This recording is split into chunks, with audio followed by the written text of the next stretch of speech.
ஸ்ரீ குருப்யோ நமஹ.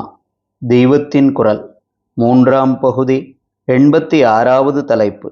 முரணுக்கு காரணம். தொடர்ச்சி.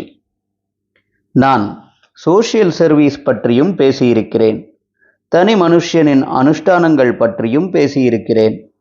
சோஷியல் சர்வீஸில் அநேக லௌகிகமான உபகாரங்களை சொல்லியிருக்கிறேன். அன்னதானம் செய்வது, வைத்தியசாலை வைப்பது, வித்யாதானம், செக்யூலர் எஜுகேஷனையும் சொல்லியிருக்கிறேன். வேலையில்லாதவர்களுக்கு உத்தியோக வசதி பண்ணி தருவது, ஏழைகளுக்கு விவாகத்துக்கு உதவி செய்வது என்று நான் சொன்ன அநேக விஷயங்கள் லௌகிகமானவைதான். இவை நேரே ஆத்மாபிவிருத்திக்கு உதவுகிற பணிகள் அல்ல.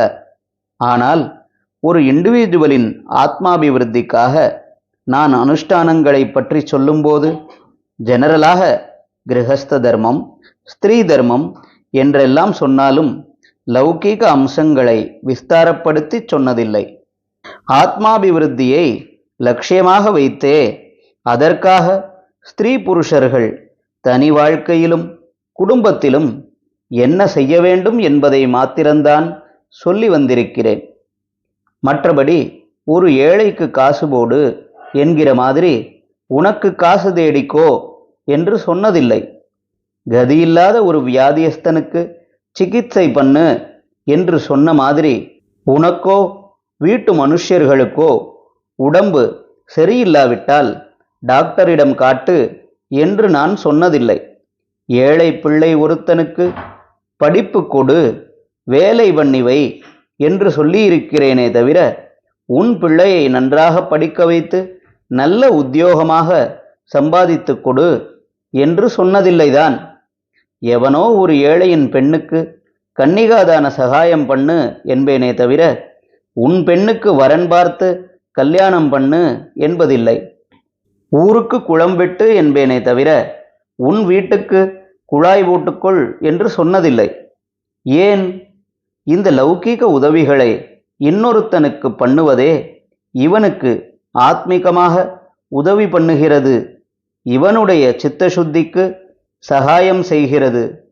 ஆனால் இதே லௌகிக விஷயங்களை தனக்கும் தன்னை சேர்ந்த குடும்பத்தவர்களுக்கும் பண்ணிக்கொள்கிற போது அதிலே ஆத்ம சம்பந்தமாக எந்த லாபமும் சேராமலே போகிறது. காரணம், தான் தன் மனுஷ்யர் என்பவர்களுக்கு செய்வது தனக்கே பண்ணிக்கொள்ளும் உபகாரம்தான். அதாவது லௌகிகமான லாபம் இவனுக்கே கிட்டுகிறது. நிறைய பணம் நஷ்டப்பட்டு பெண்ணுக்கு கல்யாணம் பண்ணி பெரிய இடத்தில் ஒப்படைக்கிறான் என்றாலும் கூட அதிலும் நம் பெண் நல்ல இடமாக போய் அடைந்தாளே என்ற ஸ்வய பாச திருப்தி என்ற லௌகீகமான ஸ்வயலாபம் இருக்கத்தான் செய்கிறது.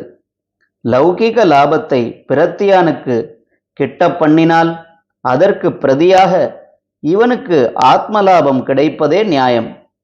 லௌகிக லாபமே நேராக இவனுக்கு கிடைக்கிற போது அதற்கு குட்டி போட்டுக்கொண்டு ஆத்மலாபமும் எப்படி கிடைக்கும்?